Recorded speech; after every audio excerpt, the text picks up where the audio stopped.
Ayun guys, good afternoon ulit sa inyo. Merong aming customer dito, mga gwapo.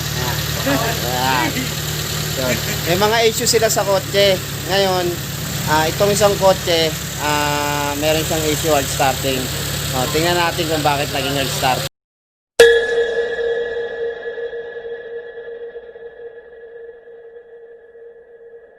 Ladies and gentlemen, this is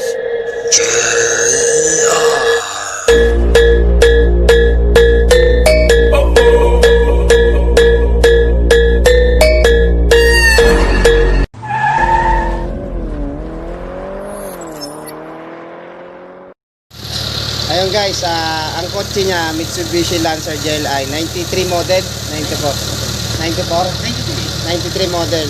Yun, diagnose natin kung anong problema, kung anong sakit. Ang issue niya, nagche-check engine, hard starting sa umaga.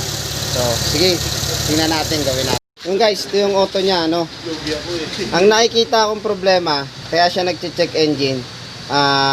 Nagche-check engine pero hindi nagbago yung minor kapag mainit. So, ang problema lang kapag malamig lang, nag-hard starting siya. So, ang unang-una nyong i-check lagi, yung air temperature sensor. Kasi yung air temperature sensor, nagbabago yon ng,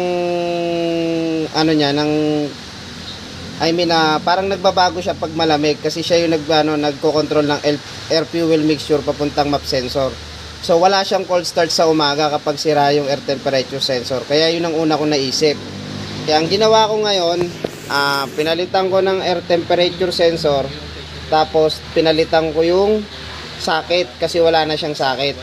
Yun, titingnan natin ngayon kung naging effective ba yung ginawa natin. Kung lalabas pa rin yung check engine niya.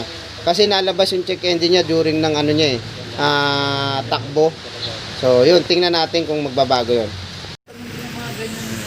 Ayun guys, start natin, tingnan natin kung magche-check engine pa rin. Ang pinalitan natin, air temperature sensor. Kung tawagin sa JLXI, coolant temp sensor. Pero pag sa JLI, air temp sensor. Yan, start natin. Tingnan natin kung gagana, kung makakachamba tayo.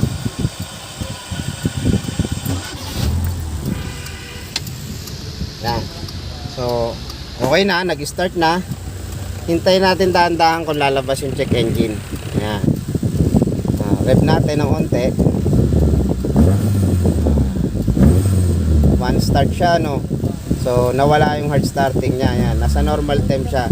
Hintayin natin lumabas yung check engine within 2 minutes. No. Yan.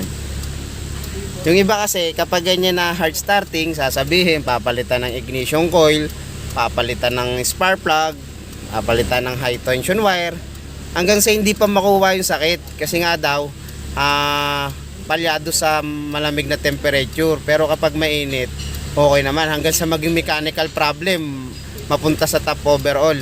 Pero hindi. Ang sakit niya lang is air temperature sensor. Kung tawagin ay ATS sensor for Mitsubishi Lancer GLI. Yung guys, siguro sapat na yung ilang minuto na yon. Siguro mga 1 minute and 30 seconds yan. Walang check engine. So okay na sa sakyan niya. Ayan.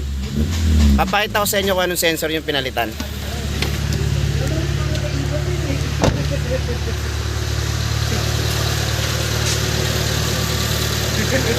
Ito yung guys, yung pinalitan na temperature sensor.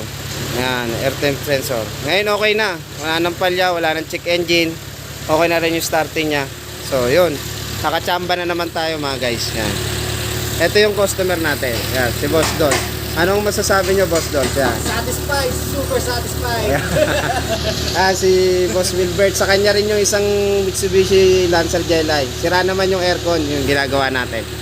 Yung guys, salamat ulit sa patuloy na panunood sa video namin. And sana may unti na naman kayong natutunan o nalaman sa ginawa namin. Yun. Patuloy po tayong sumuporta and subscribe po tayo sa page namin tsaka dun sa YouTube channel.